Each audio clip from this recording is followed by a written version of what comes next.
Estás escuchando Letras del Tiempo.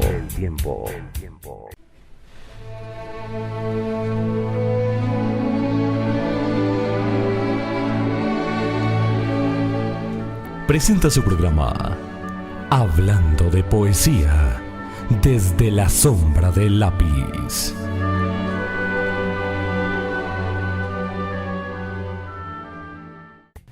Amables oyentes que se conectan a segunda hora, continuamos con el programa de Razones de Sobra de Zeuxis Vargas Álvarez. Y ahora nos vamos con el graffiti poético de Ricardo Torres, el de la noche. No comprende la noche el que no se ha desvelado. Hablando, así lo mismo la poesía, pues, compleja, no la puede comprender si no ha leído mucha poesía. Claro, no puede uno llegar a ser poeta si no ha desandado el camino con otros que ya lo han trasegado. Eso es más o menos. Y vamos a... Entonces continuamos con las preguntas, y la pregunta concreta sería: ¿cuáles son esas razones que lo llevaron a colocar a Rojas Erazo? Rojas Erazo me parece que es el mejor escritor, el mejor poeta colombiano. Es la joya escondida, no solamente como poeta, también como escritor. Es más, Álvaro Cepeda Zamudio, Gabriel García Márquez y muchos otros han confirmado y han confesado la influencia que tuvo sobre la escritura de ellos la obra de Héctor. Celia se pudre, en noviembre llega el arzobispo, y su otra hermosa obra que hace parte de la trilogía, que es la del verano. ¿Cómo es que se llama la última de Héctor? Bueno, ahorita se me va el nombre porque tengo tantas cosas. Interruptos. Es un lapsus interruptus, sí. Bueno, esas tres novelas, como Celia se pudre es una de las más grandes, hacen una de las sagas más, digamos, fantásticas a nivel de lo que sería el realismo realismo mágico, que vendría después con Gabriel García Márquez. Pero la poesía de él, esa poesía visceral, es una poesía llena de escupitajos, de vísceras. Hay un poema que se llama Te amo. Quiero leerlo, no sé claro. si se me permita. Sí. Súplica de amor, exactamente. La forma en que él crea poesía es magnífica. Por mi voz endurecida como una vieja herida, por la luz que revela y destruye mi rostro, por el oleaje de una soledad más antigua que Dios, por mi atrás y adelante, por un ramo de abuelos que reunidos me pesan, por el difunto que duerme en mi costado izquierdo y por el perro que le lame los pómulos, por el aullido de mi madre cuando mojé sus muslos como un vómito oscuro, por mis ojos culpables de todo lo que existe, por la gozosa tortura de mi saliva cuando palpo la tierra digerida en mi sangre, por saber que me pudro, ámame. Y reforzando estas razones de sobra, ¿cree usted que en Rojas Erazo hay una amalgama de Borges, Vallejo y García Márquez? ¿Cómo es eso? A ver, es que en Héctor Rojas Erazo hay un hermoso libro de él que se llama Garabatos. Es un libro que recopila casi toda la totalidad de las columnas que él hacía en los periódicos y ensayos que él tiene. Y él fue uno de los primeros en leer obras vanguardistas que ni siquiera habían llegado a Colombia o que muy pocos conocían. O sea, Héctor hace casi lo mismo que hace Gaitán Durán con la revista Mito. Mito fue una de las primeras revistas a nivel latinoamericano que dio a conocer los diarios de Pizarnik. ¿sí? Héctor Rojas Erazo es uno de los primeros que en analizar obras como la de Faulkner, ¿sí? Mientras agonizo, El ruido y la furia. Él es uno de los primeros que empieza a analizar esas obras, y luego García Márquez y Álvaro Cepeda Zamudio estarán completamente obnubilados por esta magnífica prosa, ¿no? Además es un hombre muy completo, es un hombre que las pinturas de él están llenas de luz y de sombras, ¿no? Él jugaba mucho con atravesar siempre una parte de sus cuadros con mucha luz y la otra parte de sus cuadros con mucha sombra, y siempre está pintando el trópico, el bosque, los guayabos, digamos que esa geografía casi desértica, ¿no? Y su poesía es una poesía netamente intimista, donde no le da pena lanzarle una carta a un burócrata, por lo menos. No sé si han leído Biografía de un burócrata de Héctor Rojas Erazo, es una de las maravillas que ha dado la lírica colombiana. Entonces me parece que por eso mismo hay razones de sobra para incluirlo dentro de esa parte que es para mí las joyas de la literatura colombiana. Hablando de la siguiente pregunta, se la dejo a Carlos porque me dice que alguna vez tuvo contacto con ese escritor. Sí, claro, aquí estoy, y yo recuerdo que Jairo Mercado en 1972 fue invitado aquí al Colegio Guillermo León Valencia, donde yo estudiaba, a hacernos unas lecturas y unos talleres de cuento. Entonces es oriundo de la costa norte. ¿Por qué lo incluye en este análisis suyo y en estas Jairo Mercado Romero? Bueno, hay un libro que no he vuelto a recuperar. Se llamaba Cosas de Hombres. Fue uno de los primeros libros de Jairo Mercado Romero. Y él es uno de los narradores de la violencia, de lo que se llama la novela de la violencia en Colombia, planteada por Calderón, planteada por Gardiazabal, planteada por Manuel Mejía Vallejo. Bueno, por todos estos de esa época que les dio por hablar de Cóndores no entierran todos los días, Mariachi, Zarpazo. Bueno, todos estos bandoleros que generalmente eran conocidos como pájaros, chulavitas y chulos, y de las grandes masacres que se hacían en los pueblos, ¿no? Y Jairo Mercado Romero, que es cordobés, creo que es de la costa norte, él vivió también ese gran flagelo de la violencia, pero él lo narra desde cómo lo mira un niño. Entonces el niño no le tiene miedo a las balas, el niño piensa que todo es un juego. Y yo vengo también de un pueblo donde mi infancia la viví entre el cruce cerrado del ejército con la guerrilla. A mi pueblo se lo tomaron 2 veces la guerrilla, después vino la catástrofe del terremoto, y eso hizo posible que sintiera cierta analogía, cierta cercanía con ese niño que él nombra en esos cuentos, en Cosas de Hombres, ¿no? Él narra la violencia desde el punto ingenuo, desde el punto de vista de un niño que todos los adultos están atravesados por la guerra, pero para él ese punto de vista es una aventura, un juego completo. La vida es bella. Exactamente, como en la película La vida es bella. La guerra es bella, mejor dicho. Sí. Digamos lo que no es bella, su inocencia. Pero ¿no? En su inocencia él simplemente es un juego, exactamente, sí. Para él. Entonces quise darlo a conocer como uno de los escritores de la época de la violencia en Colombia, que no se dedica a ufanar a los bandoleros, que no se dedica a hablar sobre los genocidios, sino que crea un personaje que nos da un panorama completamente diferente. El siguiente ensayo es de Raúl Gómez Hattin, La poesía como necesidad.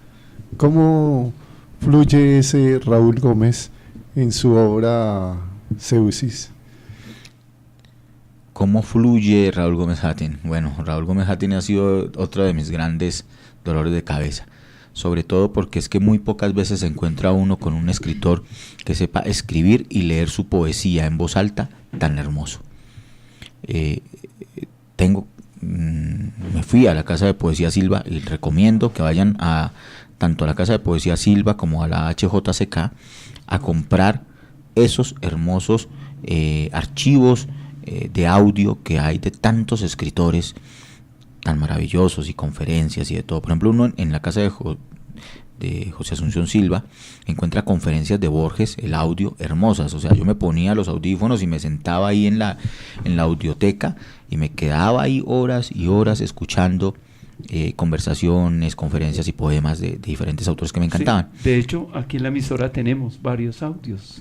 Ah, qué bueno. Claro. Y esos audios, digamos, estamos en conversación con la Biblioteca Luis Ángel Arango para llevarlos como archivos. Pues hay Sí, que hacerlo estamos definitivamente. En ese propósito, de ahora en adelante, las entrevistas queden como un archivo histórico también, porque son escritores tanto conocidos como no conocidos, pero que van a ser importantes Más a adelante. través de la historia colombiana. Qué La bueno, Luis Ángel Arango, ¿no? qué bueno que Y sea. ese espacio lo abrió Ricardo. Ricardo, entonces mis mayores agradecimientos y felicitaciones por esa sistematización. Es un trabajo arduo, lo sé, pero que merece la pena. Y usted tiene una obra, una recompilación de la obra de Hattin, ya que estamos hablando de Hattin. Bueno, Está en Uniediciones. Está en el sello Uniediciones, hace Uniediciones. parte de la colección Textos Cautivos. Es una obra que recoge la totalidad de los libros publicados en vida por Raúl Gómez Hattin y de poemas perdidos entre revistas y algunos dedicados a amigos que quedaron por ahí en el abrigo, en el bolsillo, junto con un apéndice que nos da cuenta a través de un testimonio de Mauricio Contreras, que fue un amigo muy cercano a la vida de Raúl Gómez Hattin, del Hattin de la universidad, ¿no? Y por último, 3 críticas diferentes, una a un poemario, Esplendor de la Mariposa, hecha por un gran escritor, creo que es el de Jorge Cadavid, otra hecha por otro gran escritor sobre los diferentes estilos que fue teniendo en su vida, y otra que la pongo yo de manera anónima, pero bueno, ya que estamos acá aprovecho, es realizada por mí, que es el mismo texto que se encuentra aquí en Razones de Sobra. Claro, si leemos con mucho cuidado los poemas de Hattin, descubrimos en él las metáforas olfativas. ¿Cuál es su visión de este excelente poeta colombiano? Bueno, para mí es un hombre que fue capaz de utilizar sobre todo las imágenes de la infancia y las imágenes de lo que se llama el lar, o sea, el sitio más cercano a la infancia.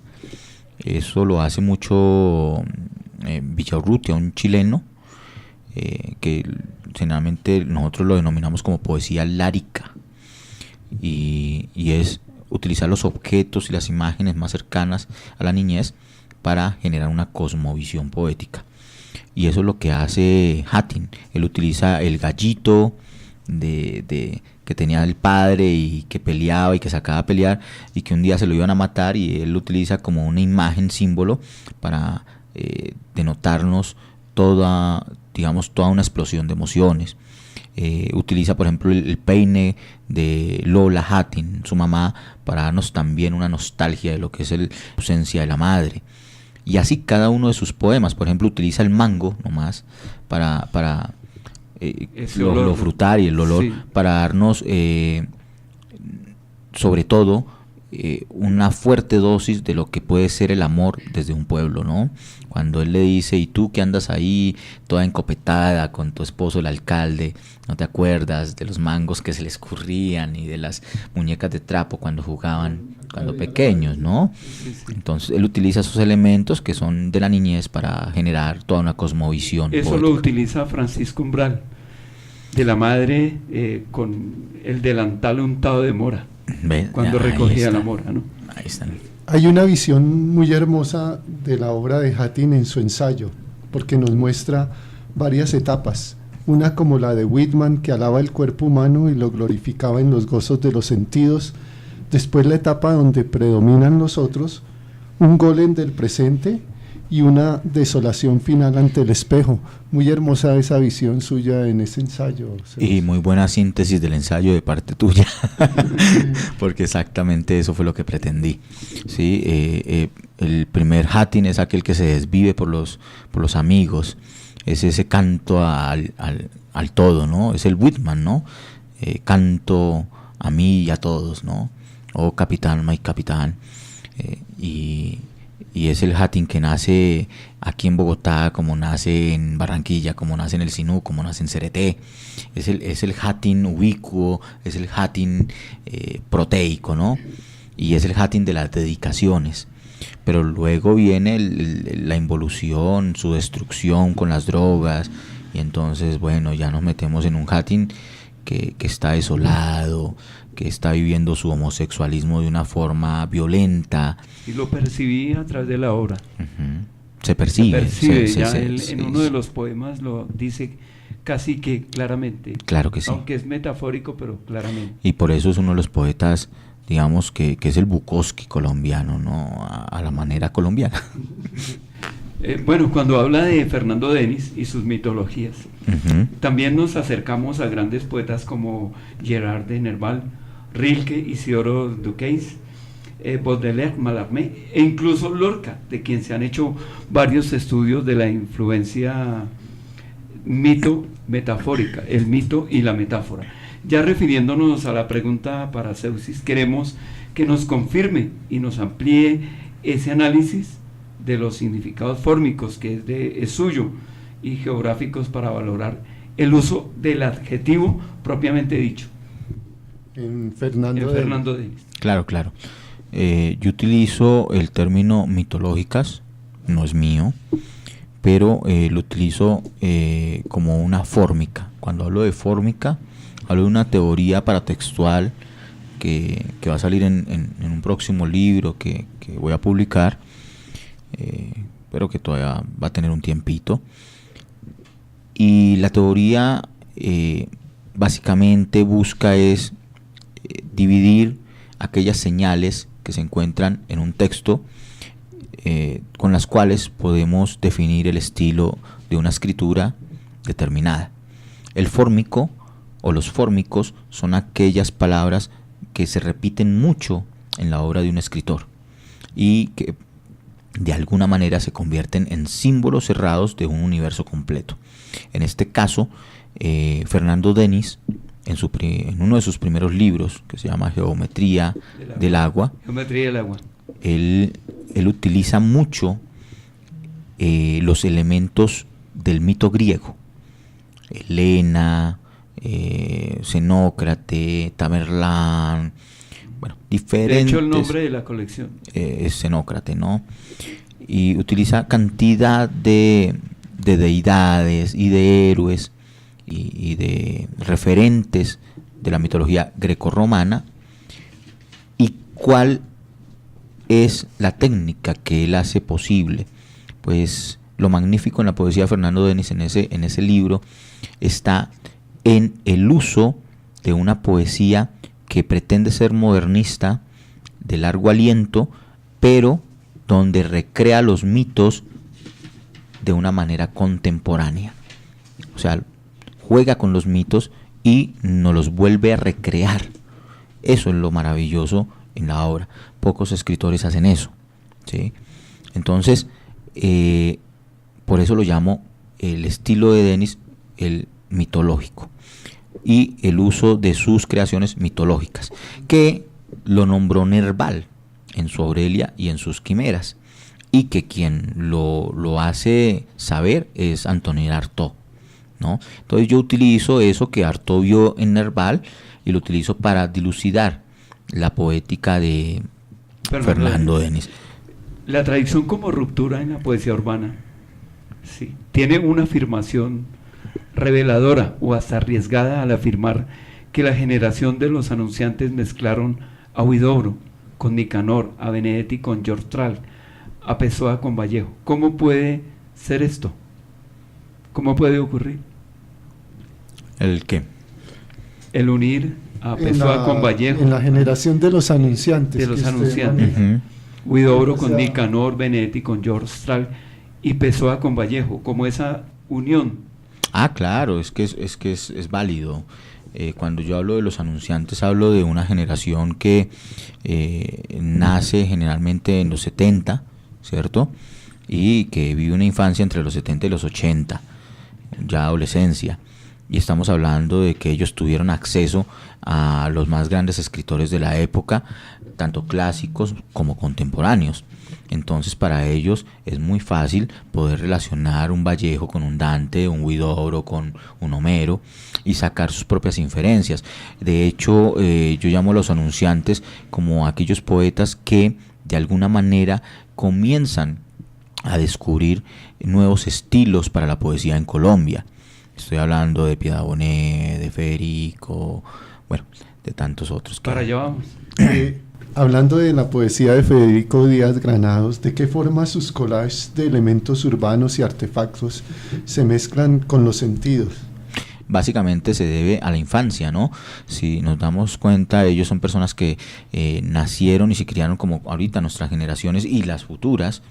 La música, la cultura pop influye demasiado hoy en día en la escritura o en cualquier arte, ¿sí? Por ejemplo, Federico Díaz Granados cita mucho siempre como uno de sus elementos predilectos a Star Wars, ¿sí? Y sus juguetes de la infancia, ¿sí? Uno de sus poemas, por ejemplo, se llama Juguetes de la Infancia, ¿no?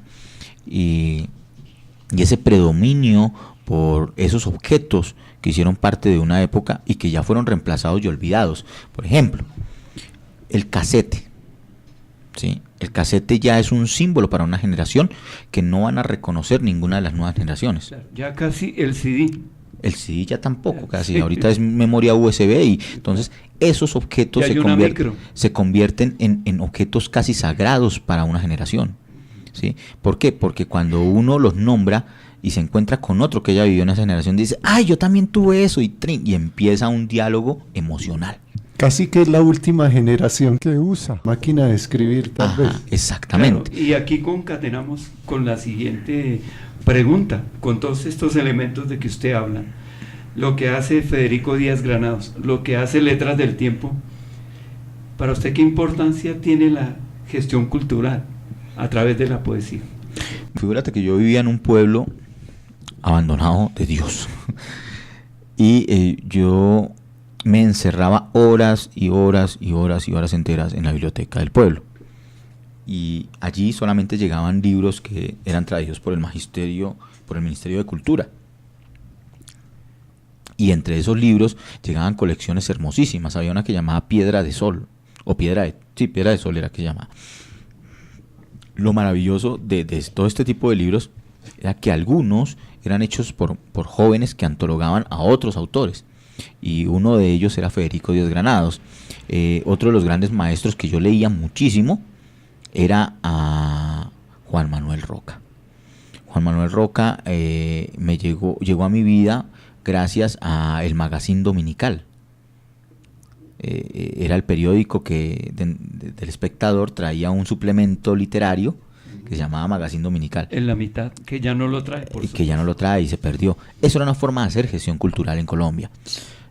Allí, gracias a ese Magazín Dominical, pude conocer voces tan increíbles como Anice Cols, Nassim Hamed, Fayab Yamis, ¿sí? Voces que nunca en mi vida había conocido. O sea, en la escuela me hablaban era simplemente Rafael Pombo y José Asunción Silva. Los que ya están dentro del sepulcro. Exacto. Y con Federico Díaz Granados pude, a través de las antologías Oscuros el Canto de la Lluvia, y la otra que ahorita, Inventario a Contraluz, pude conocer a poetas colombianos que estaban escribiendo de una manera fenomenal, ¿no? Estaba, por ejemplo, Lucía Estrada, estaba Fair Delgado, estaba Andrea Cote Botero, y yo decía, bueno, ¿y esta gente de dónde sale? Si tienen casi mi misma edad. Entonces, y yo encerrado en un pueblito.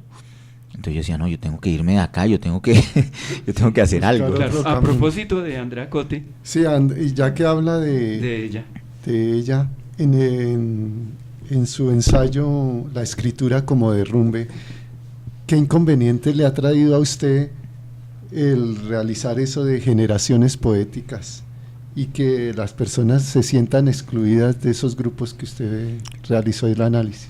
Bueno, creo que ahí tengo que citar a Fernando Sabater. Fernando Sabater, en una conferencia alguna vez le preguntaron cuál era el problema del libre pensador. Y él decía pues que va a ser odiado por sus contemporáneos, sencillamente. Voltaire, en el momento en que vivió, era querido por algunos y odiados por otros, o sea, hasta atentaron contra su vida. Y así pasa con los que están vivos y les da por enunciar teorías o conceptos o verdades. Pues siempre van a tener admiradores y detractores. Pero ahí tenemos que entrar también en el proceso de la experiencia propia, y es que uno solamente escribe a partir de lo que conoce. Entonces, toda antología, todo estudio sistemático sobre generaciones determinadas se va a basar en el grosso conocimiento que tenga el autor sobre ese tema. Entonces, si no ha leído tales autores o tales otros, son autores que arbitrariamente él va a dejar a un lado, no porque no sean buenos o malos, sino porque simplemente no pudo leerlos en su momento. Apoctemas es sinónimo de aforismo, una frase corta, y usted aquí habla de la plegaria de Andrea Cotti. ¿Por qué mira usted esa parte apoctemática de esta escritura? Y esa relación que hace usted con Blanca Varela. Bueno, un saludo para Andrea Cotte, una gran poeta. Me parece que de las jóvenes poetas maduras, digámoslo, no de las más jovencitas, sino de aquellas que ya se encuentran en sus 30, digámoslo así. ¿No está en Colombia, no? No, creo que junto con Lucía Estrada y ella son la representación de casi la mejor poesía que se está escribiendo o que logró escribirse en su momento por parte de las mujeres, ¿no? Hay otras detrás o hay otras adelante, ¿no? Pues yo solamente estoy dando una opinión personal. Me parece que Andrea Cotte logra una cosmovisión muy personal que tiene que ver con el trópico y que tiene que ver con la sensibilidad que ofrece el trópico y el sentimiento.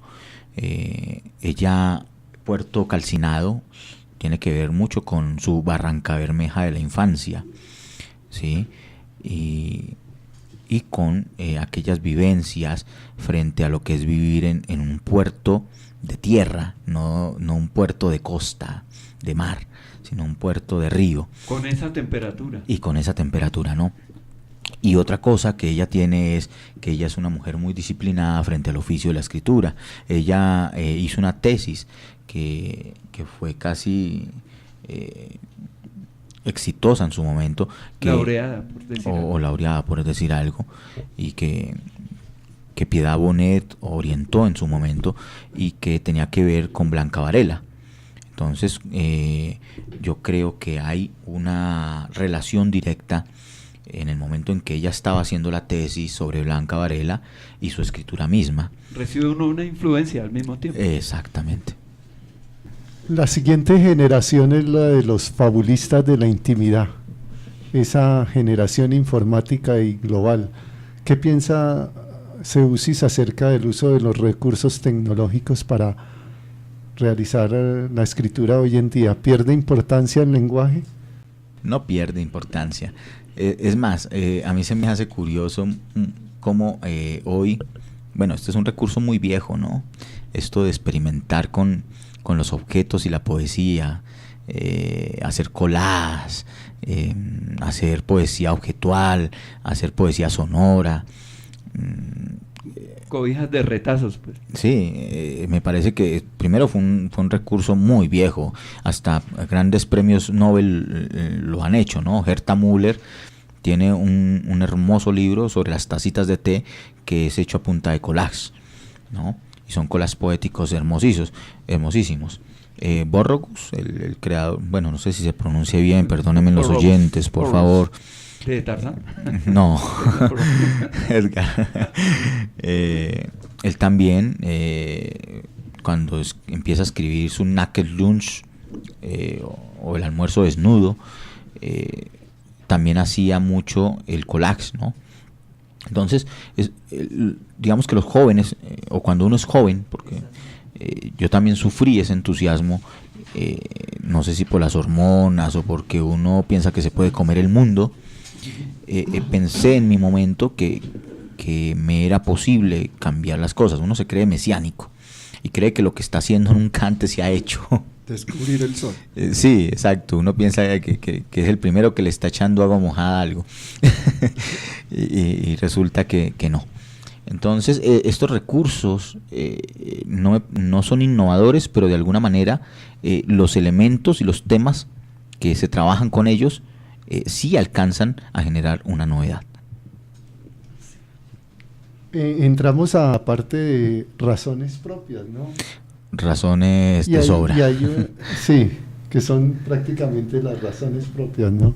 Y ahí empieza con una lectura muy hermosa, El hechizo de mis padres, donde dice que llegar al libro por la experiencia de la infancia, de encontrar la lectura en la oratoria del padre, en el juego con los libros a través de la madre, en la búsqueda de párrafos finales por usted mismo. Me parece que este ensayo, cuento, Seusis integró los elementos esenciales de la lectura, la diversión, dramatización del contenido y hallar un fin en el libro. Cuéntenos esa experiencia propia que tuvo con sus padres. Me llamó mucho la atención la del padre, ¿no? Cuando llega con los libros después de trabajar mucho tiempo sin llegar y le lee las historias, ¿no?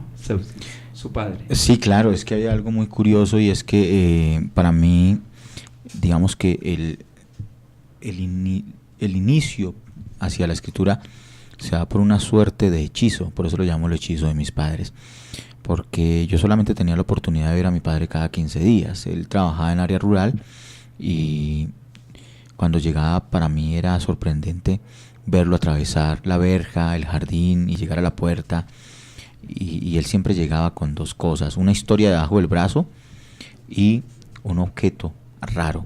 Traía unas boliches, traía un conejo, traía una culebra. O sea, fui el único en el pueblo que tuvo una boa constrictor, ¿cierto? Y la gente iba y se tomaba fotos y me la pedía y me la alquilaban para tomarse fotos, ponérsela en el cuello y tomarse fotos. Y sobrevivió la... ¿Y cómo manejaba la culebra? Yo me la echaba en el bolsillo, me la ponía en el cuello, me la amarraba como correa. Pero bebé. No, bebé. alcanzó casi los 2 metros. Alcanzó, y un grosor tremendo, ¿no? Y eso hoy en día no está permitido. No, claro, pero estamos hablando de un pueblito donde sí, claro, porque algunos andan con ella dentro del canguro. No, yo me la ponía en el cuello y ella me hacía 2 vueltas y dormía hasta con ella. Antes nunca me ahorcó. Tuve alacranes, tuve un saludo para Mónica, quien nos escucha en este momento, otra vez de nuevo para Ruth, para Julie Rodríguez. Qué gusto que estén sintonizadas. Y de alguna manera estaban los dos intereses. Estaba el interés material, que era saber qué traía mi padre.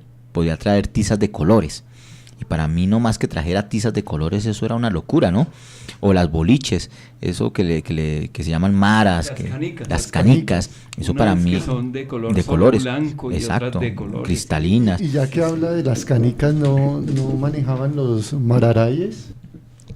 O sea, las pepas del marañón, del chontaduro. chontaduro. Y el chontaduro. No, del marañón hacíamos las caras de micos con eso. No, figúrate que allá en mi pueblo se da una planta que se llama la achira, que en el Tolima hacen las fritas, ¿no? El pan de achira y todo eso, las rosquillas de achira y todo eso.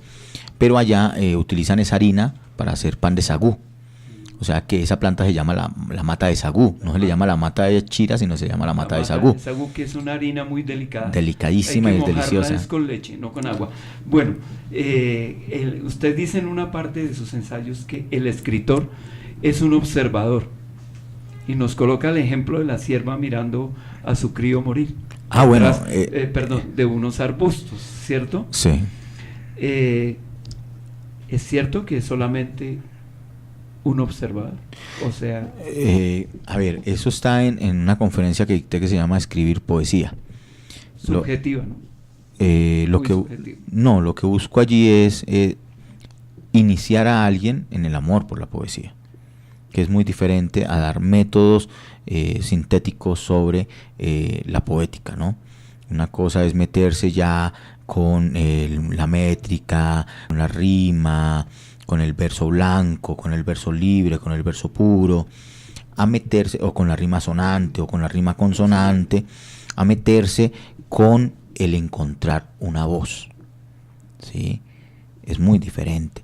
O sea, hay escritores que utilizan las técnicas poéticas tradicionales, que las técnicas son esqueletos, ¿sí? Sobre los cuales tú pones un tema. Y hay otros que utilizan su propio ritmo, su estilo, y a través de eso hacen una poesía loquísima, ¿no? Entonces lo que buscaba en eso de escribir poesía era cómo acercarse a la poesía y cómo sentirla, ¿no?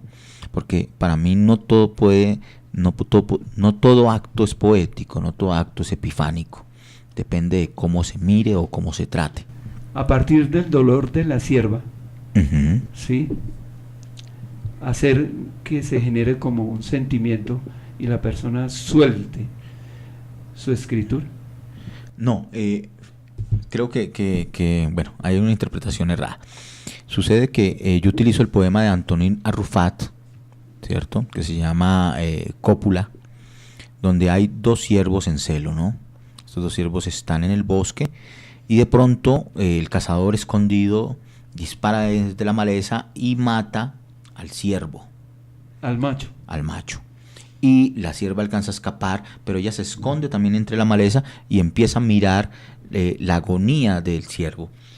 Pero observadora. Al lector esa agonía no le llega por ojos del cazador ni por ojos del ciervo, le llega a través del reflejo que se ve en los ojos de la sierva, ¿sí? Como cuando yo miro tu ojo y miro a lo que está frente a ti y tu ojo me sirve como espejo.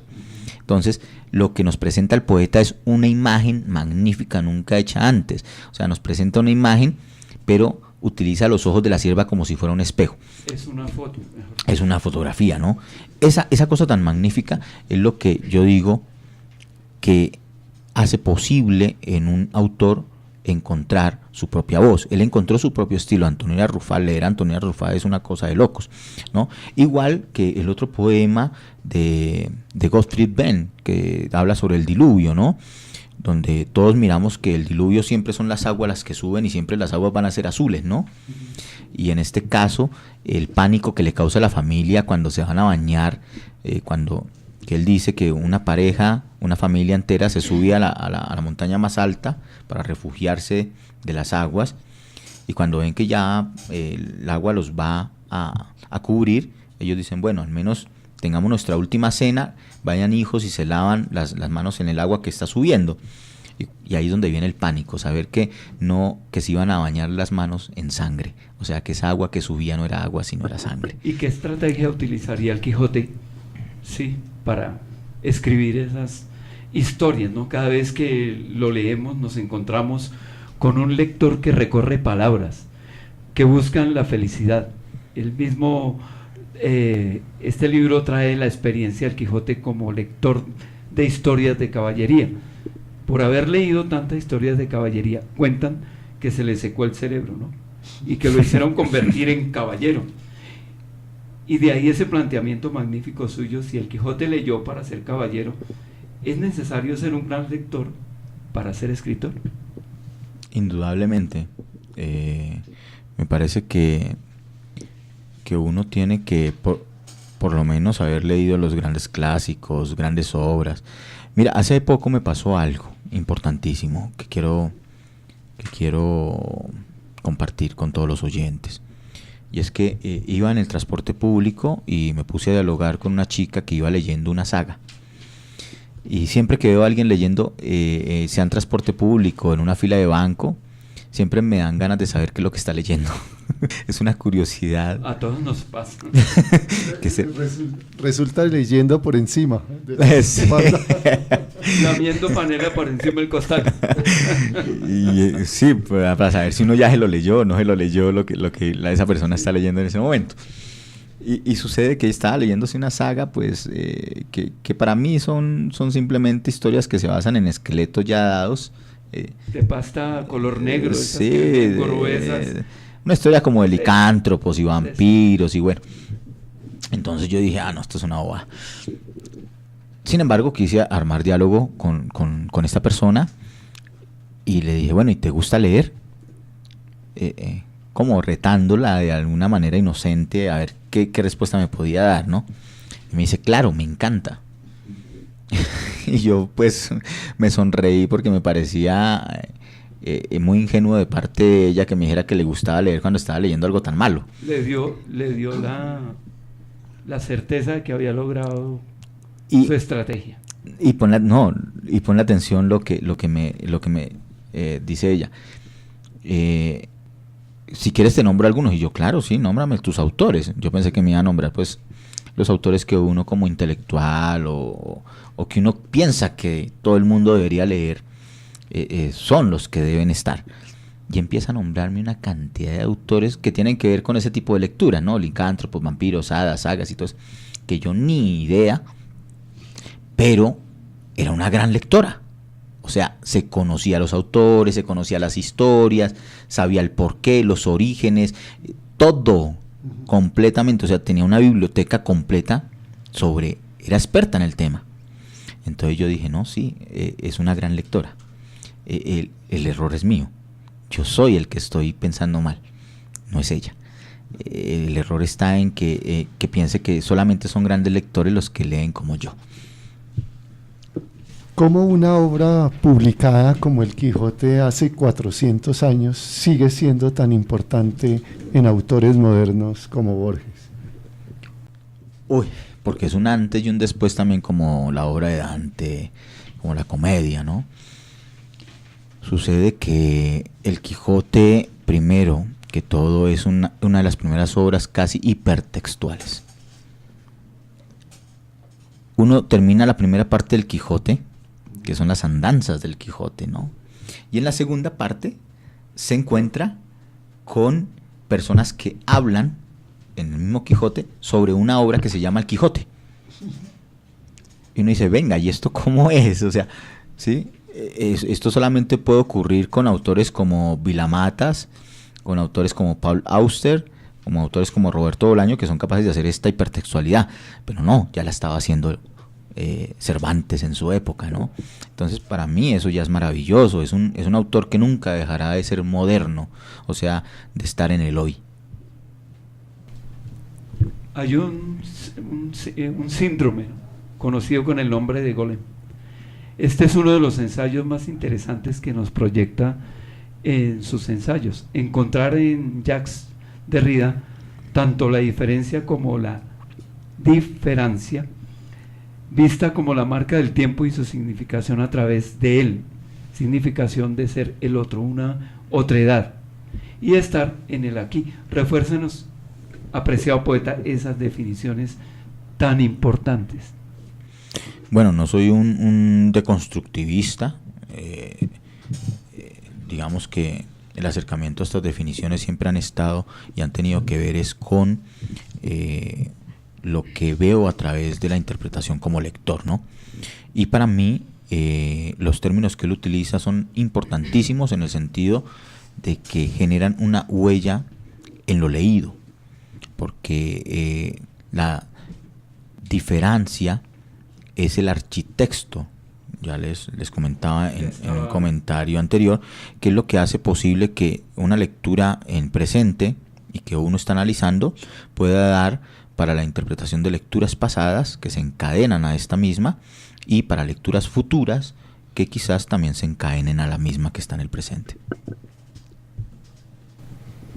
Hay otro síndrome, el de Lot, que uno no se le permite, después de haber avanzado, o uno no se lo permite, ver hacia atrás, mirar hacia atrás, porque pues según la leyenda bíblica dice que puede convertirse o convertir a otro en sal. ¿De quién es esa teoría tan hermosa? Bueno, es bíblica, está en la Biblia. Esa la encontramos de un filósofo colombiano, Alejandro Jiménez, que dice que Rimbaud tenía el síndrome de Lot.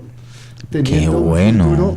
Teniendo un futuro y un presente, lo abandonó, no le importa. Pero no, eso no es... No volteó a mirar atrás nunca. Pero es bíblico.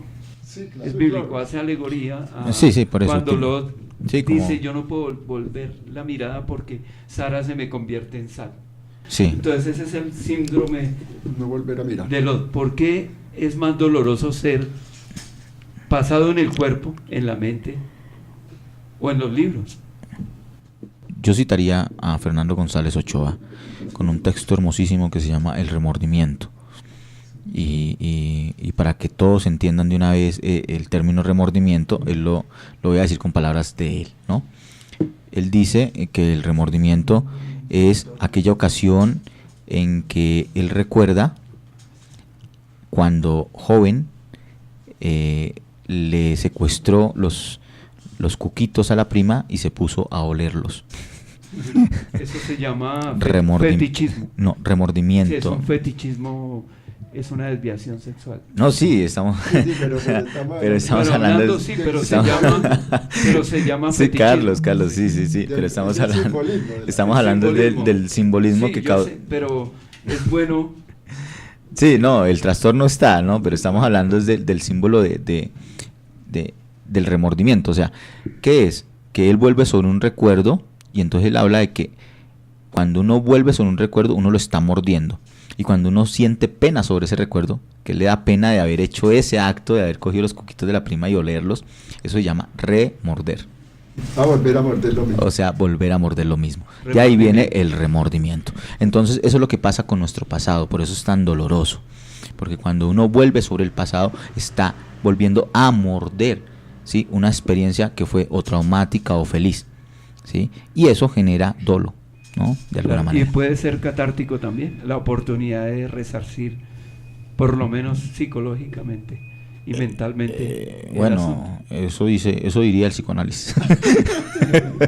esperen, acá hay una oyente que dice, tengo 15 minutos antes del próximo paciente, remordimiento, los calzoncitos de Tony. Bueno, Espera, también puede pasar. y hace una pregunta, dice, ¿renuncia o remordimiento? Bueno, no sé qué pasaría con los calzoncitos de Tony. No, mentira. Lo que pasa Pero bien. con eso es que cuando él lo explica, básicamente es eso, ¿no? De la capacidad de sentir que lo que se hizo, a pesar de causar gozo, moralmente visto después, estuvo mal, ¿sí? Entonces ahí es donde viene el remorder, ¿no? Y digamos que el renunciar sería el olvidar, ¿no? El no verse afectado por ello o el no volver a hacer ese acto. Aquí hay mucha tela para cortar, pero Seuxis, háblenos brevemente de los correos de Bolaño y de Fresán.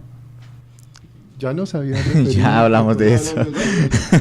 Pero bueno, Pero para reforzar- para futuros oyentes que de pronto hasta ahora Los que o se los que conectan hasta a ahora se segunda hora. conectaron, estábamos hablando de que Rodrigo Fresán y Roberto Bolaños, antes de que el internet tuviera, digamos, esa robustez que tiene hoy en día, solamente existía la capacidad para uno mandarse correos, ¿no?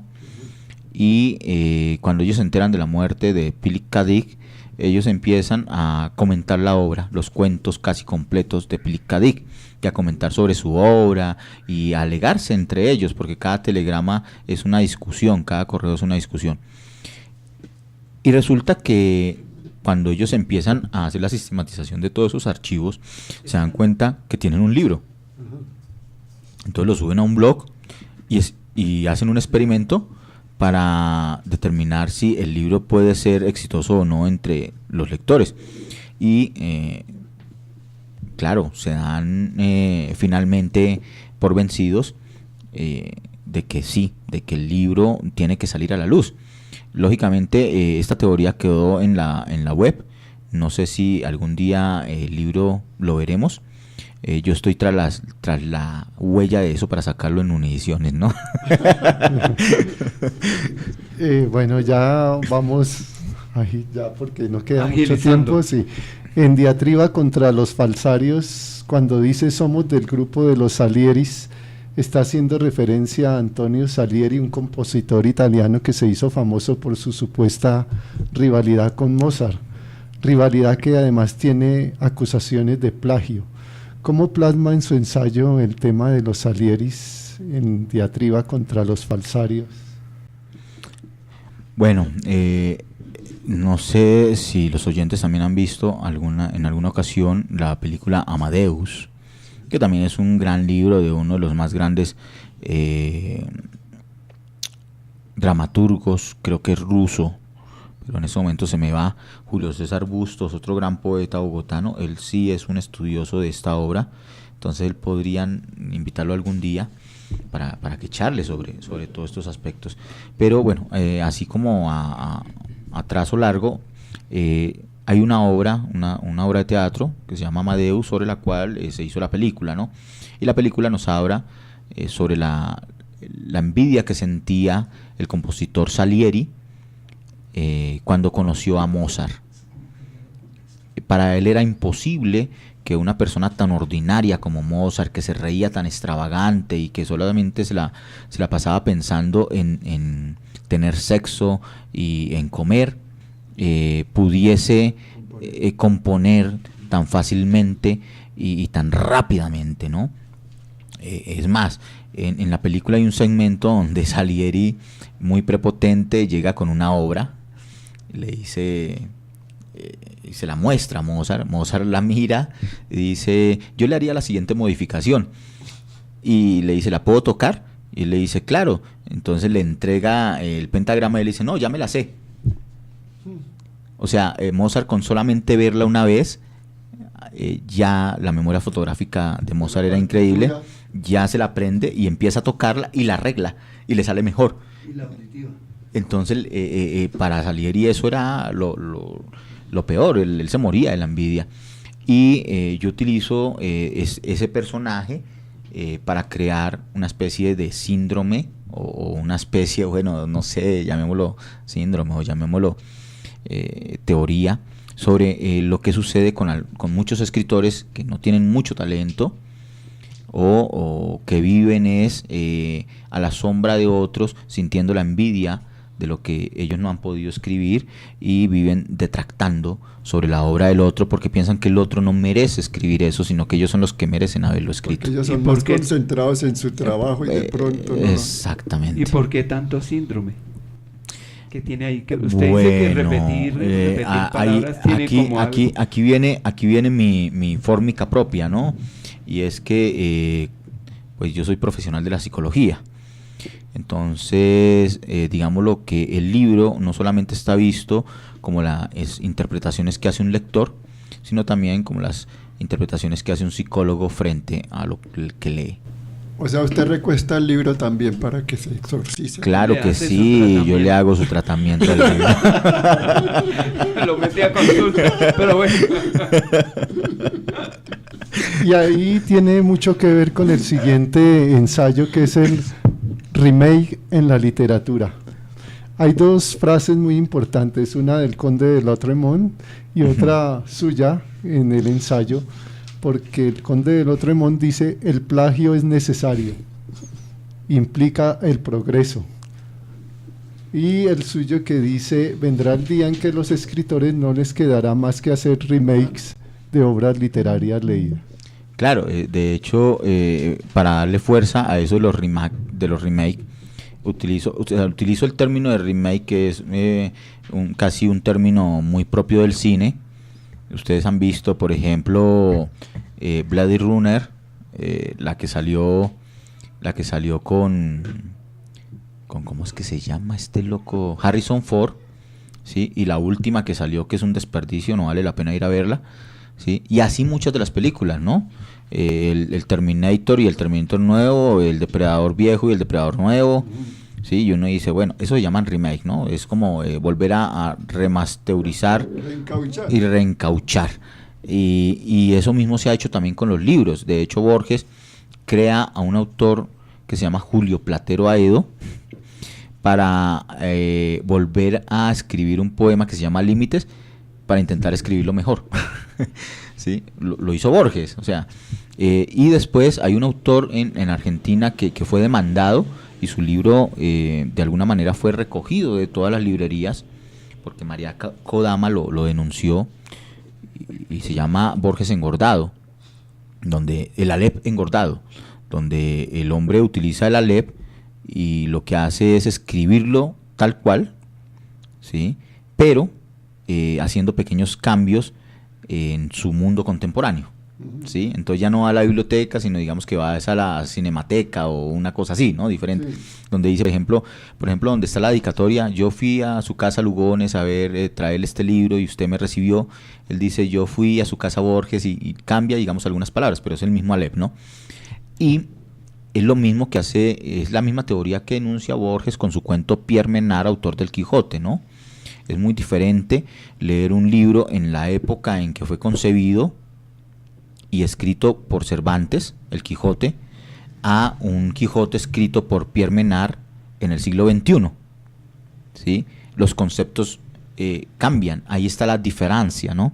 Ahí está el architecto, cómo el tiempo cambia el significado de una palabra completamente. Y ya que ha pasado tanto tiempo, desde el macedónico Aristóteles y también desde Platón, ¿cómo nos define a los aristotélicos y los platónicos? ¿Cuál es su visión global de estos dos tipos de escritores, ¿no? En esa comparación que usted hace. No, pues la que está dada por todos y que se conoce, o sea, el platónico es el idealista, el que vive de los arquetipos jungianos, el que vive de los arquetipos platónicos, el que vive de dar conceptos, ¿no? Y el aristotélico es aquella persona netamente realista, científica, dada al positivismo. Muy mayéutico. Digamos que no, el mayéutico es Platón. Muy mayéutico. Sí, pero Aristóteles es el práctico, ¿no? El que dice, bueno, pruebas y si las podemos reproducir, entonces sí es viable, ¿no? O sea, netamente pensamiento científico. ¿Y la educación también así aristotélica? Creo que la educación también se basa en eso, ¿no? Y ahí tenemos que citar a Paulo Freire, ¿no? La educación bancaria y la no bancaria, ¿no? La educación bancaria es aquella que busca depositar conocimiento ya dado en la tabula rasa. En la tabula rasa, y el conocimiento no bancario es aquel que busca que el niño aprenda a leer el mundo, ¿no? Que es lo que deberíamos enseñar. De otro tipo de educación diferente. Claro. Y usted termina el libro hablando de una visión de la nueva poesía española. Ah, sí, claro. Hablo de 8 especies de yo poético. Uy, interesantes. Sí. Sí, las estoy mirando. Así a grandes rasgos, bueno, básicamente esto nació a raíz de una conversación que se dio con Andrea Cote, la poeta colombiana. En esta conversación, digamos que queda como a medias, porque me voy de viaje por toda Sudamérica, y mientras voy viajando digo, oiga, si hay diferencias, si hay estilos en cada tono y en cada región, y las voy reuniendo. Hablo del yo poético como un personaje dado a nivel ideal de lo que podría representar una voz de un pueblo, ¿sí? En este caso, digamos, si quisiéramos representar cuál sería el personaje a nivel de voz que representaría el yo poético colombiano, ¿sí? O cuál sería el personaje a nivel de voz que representaría la poética española. Entonces empiezo a darme cuenta, entonces hablo de 8 yos poéticos. ¿Por qué? Porque la lengua española no solamente la hablamos en Latinoamérica y en España, sino que también la hablan los chicanos, que son aquellos migrantes que México, están entre y que no solamente llegan de México, sino que llegan de Puerto Rico, de Costa Rica, de las Antillas, y que empiezan a manejar los dos idiomas, el Span-English, ¿no? Fronterizos. Fronterizos. Están los isleños, que manejan, por ejemplo, Trinidad, Barbados, todas estas islitas, que de alguna manera manejan francés, español, en Haití, en todas estas islas, por ejemplo. Y en Guinea. En África, ¿no? en África hay un país que se llama Guinea Ecuatorial, y este país habla español, es su lengua materna, y simplemente se independizó en el año 68, o sea, hace menos de 30, 40 años se independizó. O sea, una independencia como la que tuvo Colombia hace más de 4 siglos, ellos la tuvieron hasta hace poco, ¿no? Entonces eso hace que tanto el poeta tenga un estilo completamente diferente al que puede tener un colombiano. Y lo mismo pasa con el español, y lo mismo pasa con los, por ejemplo, las personas de Filipinas que en algún momento hablaron en español, ¿no? Y que fueron colonia española en el reinado de Luis IV, creo que fue, cuando él decía: el sol no se pone nunca en mi imperio, porque cuando salen Filipinas también salen sí, o sea, eso era lo que él intentaba decir: nunca se oculta porque tengo el imperio tan grande que abarca siempre les va a estar alumbrando el sol en alguna parte del imperio. Un saludo de Alejandro Medellín, pedagogo musical. Dice: felicidades, un saludo para Seuxis Vargas. Y también algunos oyentes quieren dilucidar cómo, en su escrito, de cómo escribir y cómo aprender a escribir. También está ahí algo en los ensayos, que usted dice que nadie le enseña a escribir a nadie. Lo digo con mis palabras, ¿no? Que es muy difícil, y coloca el ejemplo de la parte plástica de su padre cuando quiere enseñarle a dibujar. Si nadie le enseña a nadie, entonces ¿para qué sirven los talleres de poesía, los talleres de escriturales? Bueno, yo creo que como la educación, todo se basa en disciplinas, ¿no? A ti te pueden formar frente a una disciplina, ¿sí? Pero aprender en la experiencia, esa disciplina solamente la puedes adquirir tú, con la práctica. Nos despedimos de Seuxis Vargas Álvarez. Gracias por haber estado en los micrófonos de Letras del Tiempo. Bueno, muchísimas gracias a ustedes que están llevando a cabo esta gran gestión cultural, y muchas gracias a todos los oyentes que estuvieron acompañándome, apoyándome con todos sus saludos en Facebook y WhatsApp. Les recomendamos esta gran obra de Seuxis, Razones de Sobras. ¿La encuentran en dónde? Bueno, esta obra se encuentra en el Fondo de Cultura Económica, en la librería Lerner, en la Librería Nacional y por supuesto en nuestra queridísima y magnífica alma mater, que es nuestra casa, la librería Ibáñez.